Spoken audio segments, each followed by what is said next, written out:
And welcome back, everyone, to part 2 of how to introduce the champions to the Marvel Cinematic Universe. As always, I am Mitch. You can follow me on Twitter at Mitch692. And once again, I'm joined by Sean. Hello, you can join me right here. All the way from, way. I assume, sunny Japan. Yeah, nice, cool, crisp Japan. No rain, no nothing. What's Japan like in the winter? I mean, it depends on where you go. It still snows in like places like Tokyo, but like where her parents live, it's like straight mountains, and it's like snow. It'll be like super cold, like 20, 30 degrees in the morning. And this place does not have central heat and air, so bonus. Right. Celsius to Fahrenheit. What's I don't go on the low end. Oh, that's -6. Oh, yeah. And I'll put it in perspective. They have these rugs that heat up electronically. For a reason. God bless Japanese. They have tables that heat for a reason. God bless Japanese. Yeah. So yeah. Sometimes I do really question if I was born into the wrong life. Oh, I mean, all the stuff that you're interested in, it just makes you. Just like am I really a Japanese person, or am I actually just transplanted? Does this white come off? No. Yeah. Is this stain? Am I? I bet if I went to Japan, I'd lose the whiteness. And, yeah. I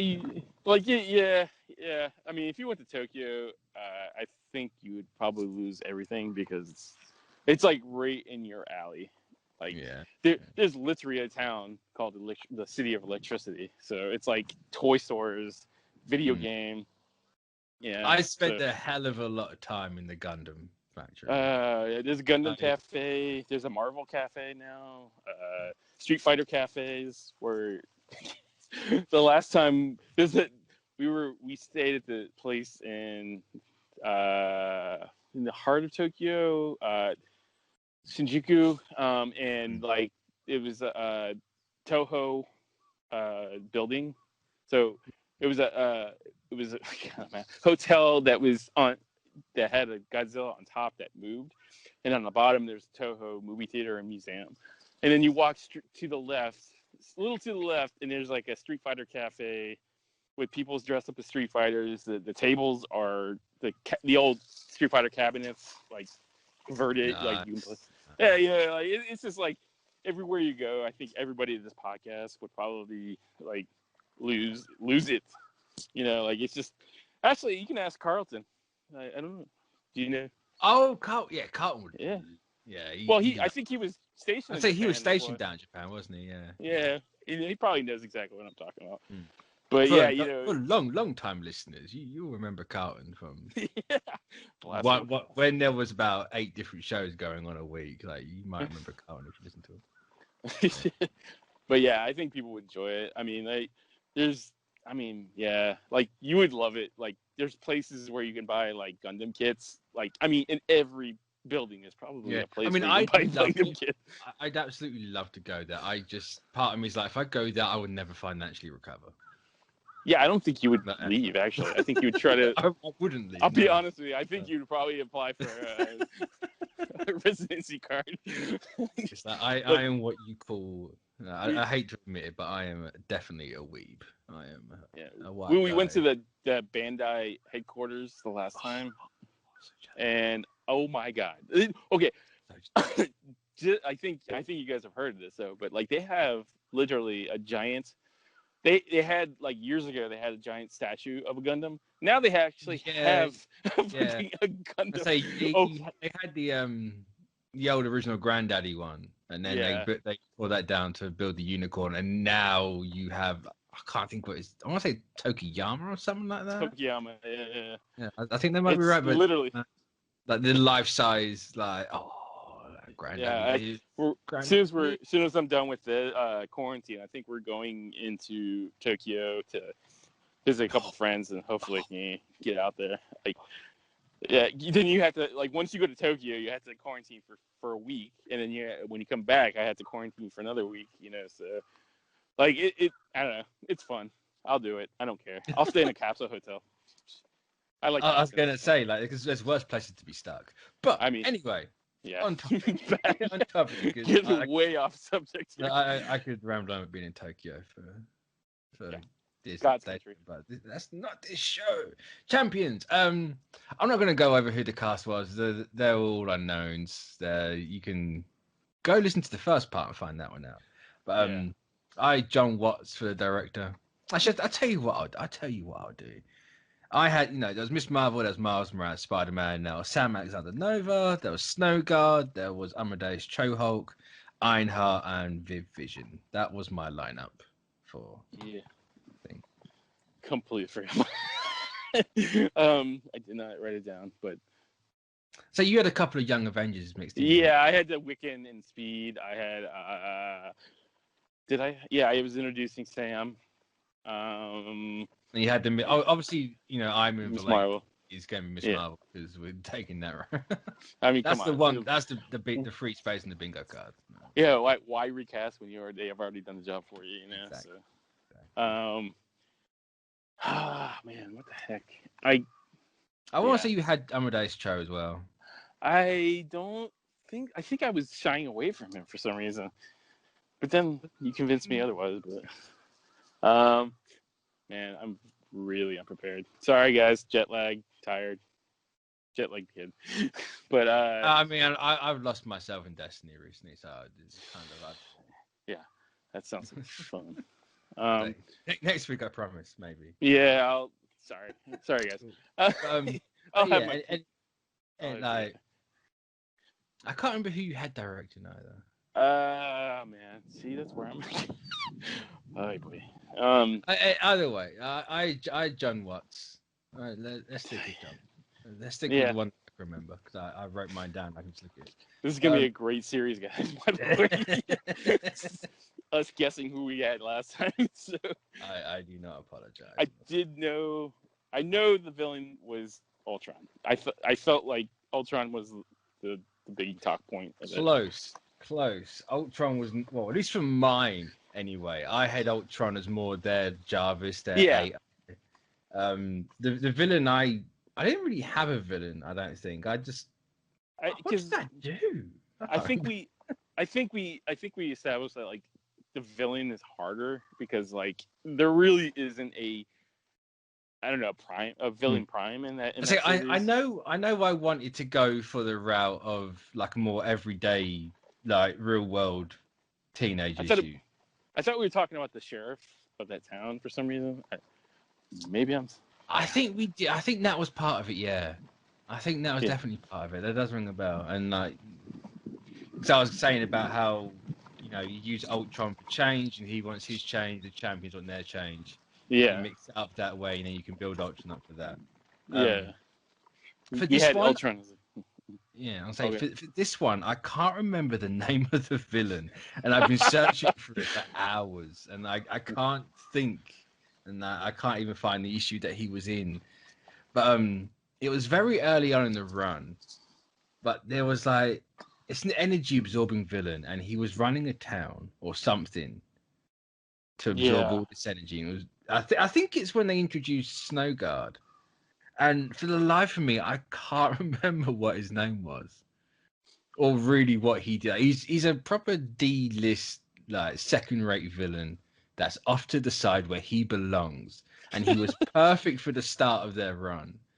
But I flicked through the start of their run, and I couldn't see him. I mean, it probably in the issues I skipped, knowing my luck, but it was definitely really early on. Dr. Destroyer. Oh no.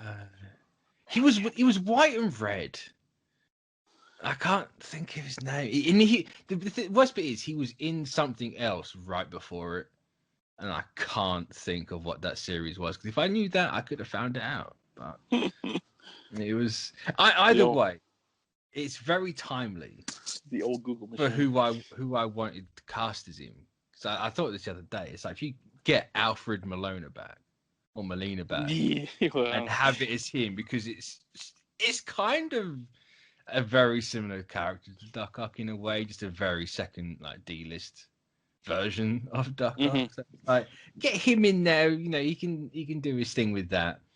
And then it's like, oh yeah, Alfred Malone has been spotted on in Atlanta. It's just like, oh, what time it was? How coincidence? Way off. It's like, well then, yeah. So I kind of wanted to go that route for this one. I like using Roxxon as the villain background. Roxxon's a really good villain for these. A really good villain. Because you could use that with the Vision. I mean the Ultron. That's who it was, Viz. That I had. Oh yeah, of course you had. Yeah, of course.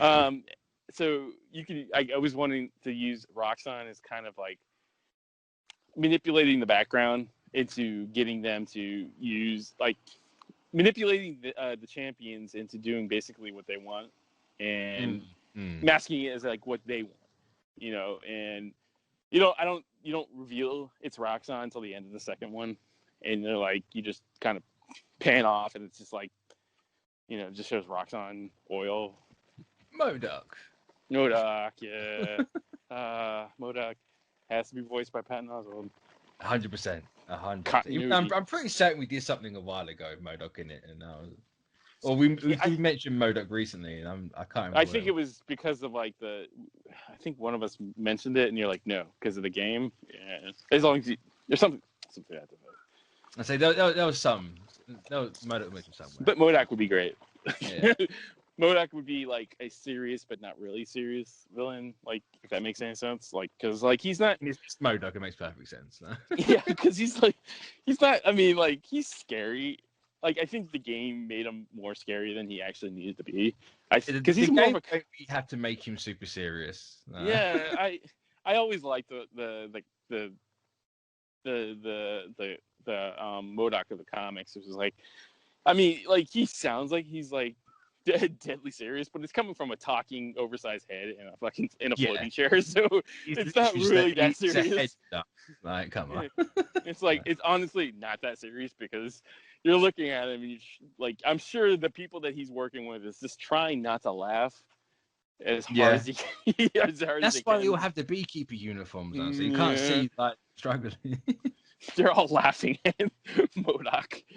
But yeah, I really, really, really, really want MODOK live action, and I think it'll be good. I just figured out the guy who I'm thinking of is the Master of the World. Yeah, I think that's makes sense.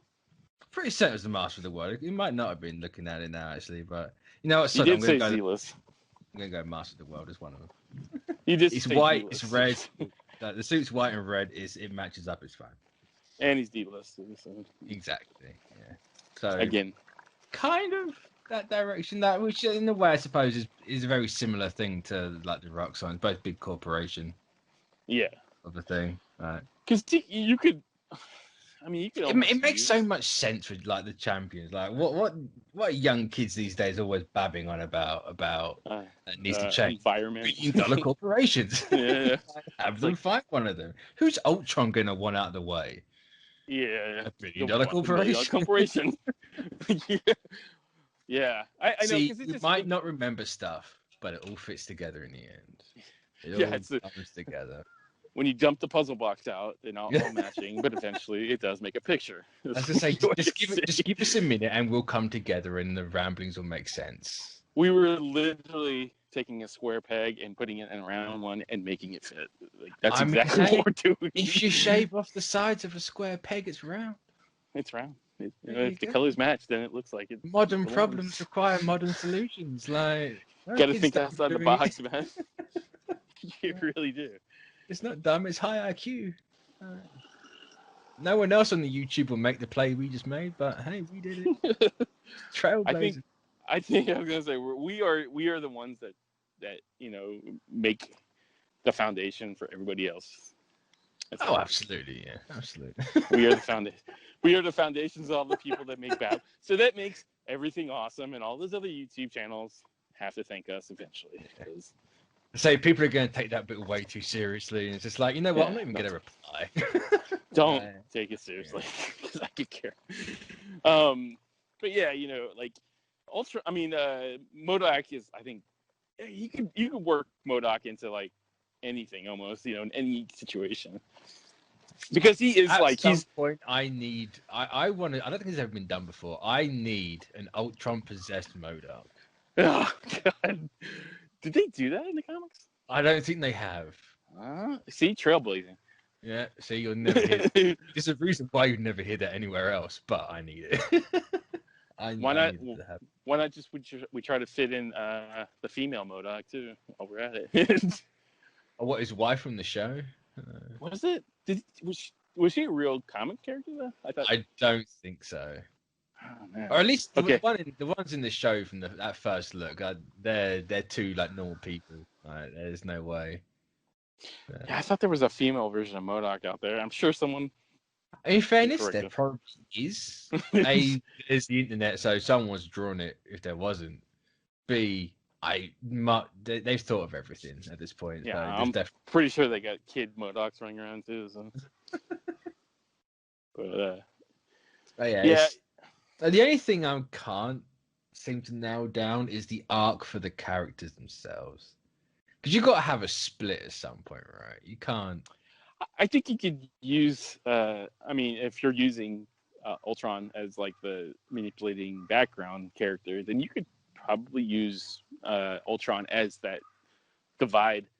Like one group of characters don't believe they should be following what this guy says, and the other one's like if you have, I don't know, like with mine, you have Viz being like the one he communicates with the most, and then she splits off with I don't know, Sam and because I was thinking of I think it was when Civil War 2, or it was at some point. And unfortunately to bring up that event. What mediocre. There was some point where they lost. I think they were fighting Nuclear Man or something. And he detonated and everything was like decimated. And then they there's Kamala and all that lot of dead. Miles wakes up and he's kind of the reason why they failed. He makes a deal with Mephisto to rewind everything so they get the do-over and win. And it's you kind of maybe not take that route, but you can use specific elements of that. Say Ultron calls Miles to the side and he's like, hey, the probability of this one's real low. Yeah. Or you can use I guess you could. Yeah, I mean if you're using Ultron as that that background character, you can have him sway some of the characters in his direction. Yeah. And then obviously they all find it all goes tits up and they find out and Miles is like, well, Ultron, I knew it was going to be a bad way, and then that causes a rift or something like that. Yeah, that mediocre. I just brought up really bad memories of Civil War 2. I'm sorry. Let's try and forget that event. I'm not even entirely certain if it was around that time or not. I just remember Miles having a Sounds vision. about right there. I want to say it was actually way afterwards, and it was the relaunch of Champions or one of the Champions relaunches. But I could be completely. I think that's probably the best arc, especially in the second movie, the best arc for them to go down. Yeah, I think the second movie's got to kind of end on that cliffhangery where the going you need that direction. That down note, don't you? Yeah, it's the Empire, the straight backs. Yeah, so not only have they lost, they're splitting, they're fractured. Admittedly, in Empire they lost, but they all end up back together again. But the fracturing of the team kind of needs to happen. For them to come together and fight Ultron at the end. That third one. So obviously you're gonna need that team split up for Ultron to come back. Yeah, and I do some at one point. I wanted him to don that the red cowl, crimson cowl. Yeah, crimson. Yes. Just I feel like he wore it in Age of Ultron. Yeah. It wasn't for long, but fair play to Whedon for even thinking of that. Yeah. Right. I appreciate that little moment. So one of many things one of the positive things, very few positive things Whedon has brought to the table. And so it hid his teeth for a couple of seconds, so well done, Whedon. But yeah, I think maybe for the second one that for me have Ultron kind of manifest in a different form in the second one towards the end. Maybe not his final form, like his prime, like the Ultron Prime. So to I speak. suppose that what you could do, you can move like the loss of everything to the middle of the movie, and then the third act is like Ultron going like, I can help here, like, dude, I need X, Y, and Z materials, or like maybe use Viz as like as a shell, so to speak. Like I need to be in you to, and then I don't know. I think that would be a bit creepy. Admittedly, they're not human, but it's like kind of like, oh, this grown ass robot wants to be inside this teenage robot girl. Like, in the light of Western the, audiences, like that's. I guess though, in the light of the new, Vision, news a while back, I guess that would be a little creepy. The fact that I had that conversation twice in the same week still haunts me. I still thought about that. I'm like, what? Like, yeah. I honestly did not know he was going to say that in the interview. So I was more taking I was taking surprise just as much as everybody else. Feige's just like, what the hell is betting? Okay. He's turning into the Ruffalo, man. He's telling too much. He's saying so much. Find me the makeup artist he bribed to make that thing. And somewhere out there, there's an artificial parts out there that that props had to make probably. Say there's a whole market right now that's untapped, and Betty just tapped into it. Yeah, the porn industry is going to be having more ideas now. So those porn pages are going to be even more accurate. You watch, because we all know the One Division one's coming. Because that's really poor choice of words. Oh yeah. but it's sort of like the reverse though. Like they usually copy those movies. Now we're copying their movies. So to an extent, art imitates life that imitates art.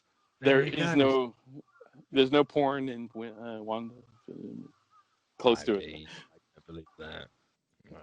But yeah, just have Ultron kind of, I don't know, manifest into something. So give him like a, you go really cheap. Like give him like a teenage body. Like it's in proportion to them. It's not quite like a kid Ultron. As long as it has that creepy head on it, then I'm okay with it. Oh yeah. Like it's got to have the open jaw. Yeah. It's got to be Ultron, but he looks a bit more friendly, and then he's in his edgy teenage phase, and then he's the adult, and he's proper. But as long as the Kirby crackles are coming out of his mouth, I'm okay with it. 100%. Kirby crackle the heck out of it. I say maybe that's the end credit scene. Is the just Kirby the light, like coming out. I gotta tell you though, something like what they did for the teaser for Age of Ultron. Yes, that is what I would want to do, because it's just like I think that if that encapsulate what the movie was supposed to be, I would have been on board. I mean, I love Age of Ultron. Don't get me wrong, but there's parts of it that I really didn't. But like, I think that silhouette of Ultron's head is like perfect. Like, and you already have it out there. You can just reuse it, stock footage. I mean, just use the drone. Yeah. How about they get a drone head, and there you go. That's the start. It's true. Or like just because the Ultron Prime is going to be more beefed up and stuff like that. I'm let you in, man. Like that Ultron Prime body is going to be more comic accurate. In my 100%. It's not going to have those little weird like gaps and stuff like that. Like I don't mind the gaps. To be perfectly honest, I think it makes him a bit more creepy, which I think Ultron should be. It's still very Terminator-ish, which the irony that the Terminator essentially copied Ultron, and now Ultron's copying the Terminator. But I was fine with that. It adds. You just can't have the shiny, smooth Chrome boy walking around. Yeah, I just want to see. That comic accurate. I mean, we've seen other people's interpretations of the character, but I want to see, even if it's just like a prototype form, and like the more evolved one is like a little, like just have it there, just have it in passing, like, hey, we can't use that body. Just show the body and say, oh, we can't use that, or something like that. Just show it. Like they did it with Ant-Man's helmet. They did. I mean, it's all about fan service, anyways, on a lot of these Marvel stuff. Oh, that can be Ultron's first body, the bucket. Yeah, the little vacuum cleaner one. They can put him into that. See, he can be going around everywhere in like a 3-wheeler. Tell me if, because it would be, to me. I mean, I love that, but to me it'd be weird because like up to this point, Ultron's always been associated with Tony. So just get one of the older, like have the Mark I be like the prototype. Yeah, but that's still. I think that's one of those. Just like, oh, it's related to Iron Man again. Like, it's like, yes, everyone knows he's related to Iron Man. It's like you don't need that iconography in another movie. I guess you could course correct. You could use bits. Of it. I think you could course correct the character and be more related to Pym this time around versus, Tony. You have it from. I know you can't do it from Vision, can you? Because he's still made technically by Tony. Yeah, I mean, maybe that's some way to do it, but or maybe just like what you said, or maybe just like what you said, just like bits and pieces of, the Ant-Man bucket. Use the Ant-Man bucket as the head, and just you don't necessarily have to have every piece of armor. Just like a couple pieces here, like the legs or something like that. I don't know, like the Mark II or something like that, and like everything. It's just it's hard to, because they've already like kind of like associated the Ultron character with Tony, so it's like so hard to kind of veer it into a different direction. Yeah. But like I think you could do it. It's just I just want the prototype form to kind of evoke that old Ultron look. Like I just want it for a few seconds. I don't necessarily have to have it throughout the whole movie. It's just at some point, you pay homage to the old suit, and just. And even if it's someone says this week and next week, the next one's going to be about Ultron again, because that's when Ultron. Yeah, sorry. There's obviously there's a trend here, so I mean, he's here. Movies ain't as good as your villain, and we need to make him a good villain. So there you go. Well, I mean, and then like I just feel like the character has a lot more what was given to him. And like it's a character that you can keep using in different ways too. It's like it doesn't necessarily have to be, the same Ultron. It could be Ultron in a different form, or Ultron, more related to Pym. Like Ultron's kind of like, I guess, omnipotent, where it's like it's not really, he's not specific. Like he can be anything. Yeah. I don't know. I mean, I just feel like he was underserved in Age of Ultron. So like. Let's course correct it a little bit and make him more, This trilogy will fix that. This trilogy yes. Absolutely fix that. So yes, you're right. More Ultron. I mean, I ain't gonna complain. I'm gonna put more Ultron in everything now. Now that you said that. And that's a threat, not a. Ultron for the new Captain America. There you go. Yeah, why not, man? Like put him in the old cap uniform with those weird looking eyes and mouth. That's scary. I don't know. I just think. Okay. Oh, what are you gonna say? I was gonna say, there's like so much potential with that character. Like, I feel like it was squandered a little bit. And so I would talk more about the villain that I actually chose for this, like the Master of the World or whatever his name was. But at the same time, it's like he's a big billionaire corporate guy. No. Copy paste. Yeah. I don't know. Master of the World. Like, it's an interesting it's an interesting character because it's not really related to the actual, it could just be like, I don't know, like Monster of the Week type. Like he's not a I'm gonna lead your movie, even though I suppose he kind of would be. Like he's more the catalyst for everything. He's the Baron Zemo in this story, I suppose. Yeah. Again. For everything. Again. Another character not used. I mean, it's getting fixed. To an extent, yeah. we will get a mask. I can't wait. I can't wait till you guys see that stuff. Like, just can't wait. I mean, we should have had it by now. What's the sad part? We should be talking about it right now. I mean, we should have talked about it a while ago. But, it'll happen eventually. But all good things come to those who wait. Yeah, a bit of corporate sabotage with this villain. You know, give Alfred Molina something to chew on. Until they bring him back for another Spider-Man. Yeah, get the rust off. You know, the old cheesy acting gears, and then he can really shine as Doc Ock in Spider-Man 3 if he's in it. Don't know if he's in it. Yeah, which would be interesting. And I also really like the Roxxon idea as well. I like Roxxon's villain. Yeah, I feel like Roxxon is like that faceless enemy type thing where it's like, you know, like you said, they're just really fun. Like, no one really gives two craps about Roxxon at all. They're just really fun to see. Yeah, because I think they were just glossed over in Agents of S.H.I.E.L.D., if I remember correctly. And like, I feel like in S.H.I.E.L.D.? I mean, I know they were kind of told, like, they played a part in Cloak and Dagger. That's what it was. Yeah, that was close. Yeah. But like, you know, like, I think it's like an organization that is like, I mean, could very well pose a threat to these characters in a way, you know, like, and you don't necessarily. It makes perfect sense. If you've got like kids trying to, you know, split off and make their own team because they don't agree with the ideals of the Avengers or whatever it is, like trying to change the world, they're going to do it in a completely different way. So going in their own way, like, it makes a lot more sense. Yeah. Also, like, it brings those like people love the Marvel corporations, like your Roxxon, and I can't remember the other one. AIM, yes, the one, yeah. Like, you know, people love those guys. They just bring them in. They're fun.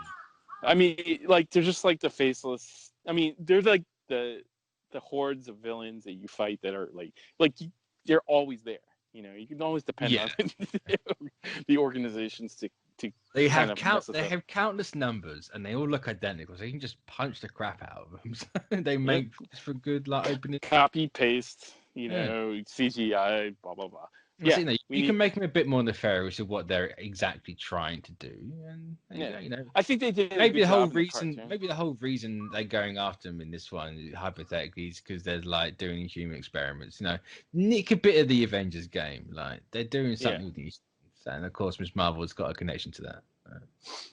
Yeah, it's just like a nice little Easter egg to the fans too, because it's like, you like.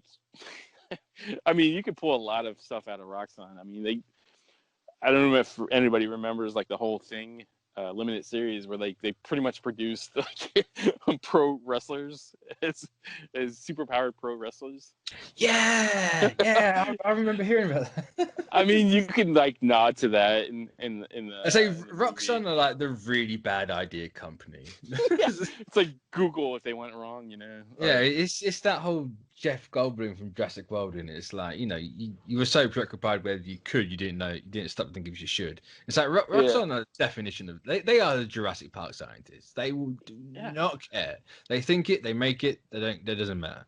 It's just like AIM too. You know, AIM is like one of those organizations that, you know, I think everybody wants to see the Beehive costume in 100%. No, the Beehive, you know, the beekeeper suits are here and they're here to stay. Oh yeah, they're somewhere. Yeah, I wouldn't put it past MCU to bring back at least one of those organizations, you know, in kind of classic form. They're so intrinsic to everything in Marvel, right? That you can't not have them. Well, it's the Hand, the Hydra, the Aims, and then the Roxxons that like are kind of. It feels like it populates that world a little bit more because it's like you don't necessarily have to have a specific person come from that organization to have. You know, you can just have that organization in general, and just like I don't know, every once in a while have them show up in the, you know, like, you know, pull up. You just make them like the Baron Strucker. That they are. They are the opening act punch up. Like, so what's AIM doing? Like, just make it. No, they are the meme villain. Just make them a meme. People won't care. Fine. I think that's basically what they are. But like in a good way, I guess, if that makes sense. Yeah. You know, They're like, lovable scamps that look campy. yeah, bring back AIM with MODOK, you know, like have that. I don't know. It just seems. As long as you get MODOK in there somewhere, people aren't going to care if you keep seeing him. It's like, oh, it's the MODOK people. Yeah. Remember MODOK? MODOK was cool. You just see, like, once you see the beekeeper outfits, you're like, huh, MODOK's not far behind, I guess. You know? Yeah. If we can pull off the beekeeper suit, fine. Yeah. And I wish they would have done something, I at least nodded to that in that Iron Man 3. I think that was like. But that was. Who has the. Is it AIM or Roxxon that has the beekeepers? It's AIM. AIM is like the science. Yeah, the scientists that are like all bad guys. That you know. Yeah, they should have had that in there. Yeah. They should have. This is like a nod, like a fucking like just walking through the thing and just see the beekeeper thing just hanging up on the wall. It's not even difficult. You just show the corporation as someone working on like some uranium or something. It's like, oh, that makes sense. Like, yeah, perfect place to put it. And like you can explain the tie to Killian. You know, just like someone bought it. Some mysterious person bought the company. You make that mysterious person MODOK. You know, just have MODOK cross industry. There you go. Yeah. You know, someone's been buying up all these corporations where their leaders have suddenly died. I would like to see that big head person that does that. Literally a big guy with a big head. I was going to say you need a pretty big head and a big ego to do that. Little legs. Though. I think. Yeah. Shorter the legs and arms, the better. Like. And yeah, I want to see the beekeepers. I want to see those futuristic guns that like shoot the massive rubber guns that make no sense whatsoever. But hey, 3 prongs on them. Yeah, it's just a bunch of scientists that have gone wrong, you know. But the gun with 3 prongs on it, you know. Yep. Has to have a pouch on the side. Yeah, has to like a Yeah, I mean, I'm sure somewhere there's a MCU drawing of those characters somewhere. Well, there's concept art out? Because wasn't AIM going to be in Ant-Man and the Wasp? I think so. There's concept art of them fighting the beekeepers, and I think Peyton Reed's like, yeah, I want to be the one to bring these suits. It's like, you do it, Peyton Reed. Yes. If anyone's going to do it, you do it. I love you for it, man. Keep this man employed, okay? Until it gets. I want those beekeepers. Yeah, it's just I don't know. It's just I have an unhealthy desire to see this. You know, it's a classic look. It's a real classic look. It's a no-brainer too. I think for some reason I don't think people be going, oh, it's those guys. Be like, holy smokes, they brought those guys in. You're gonna get all those white people are excited. In fact, these guys, and it's like because it's AIM. There's nothing to explain. It's AIM. And then you could use the conspiracy of 5G in some way, shape, or form. In that, you know. Oh, I'm stealing that for next week. Right. Yeah, I mean, it's such a no-brainer too, man. Like, if you're gonna have a bunch of scientists that are criminals, you bring in that 5G conspiracy, and like, make it true. Right. On that note, I'm writing that down right now. Absolutely writing that down in me old Google Drive notes. You're welcome. But yeah, it just makes so much sense to do it too. Like, why not? It keeps it current, like the story current, because just don't put in COVID. Right, that is saved. There we go. But yeah, so I suppose you've got a little teaser for what I'm going to do next week. I gave absolutely having that. So yeah, that was our part 2. We're going to leave these people in limbo. Well, I say limbo. The team loses. They get fractured. Probably no credit scenes just because of that. It's like do a bit of an Infinity War, leave people hanging. Yeah, just put Champions will be back in 2022. Yeah, so Disney until next time. Goodbye. Goodbye.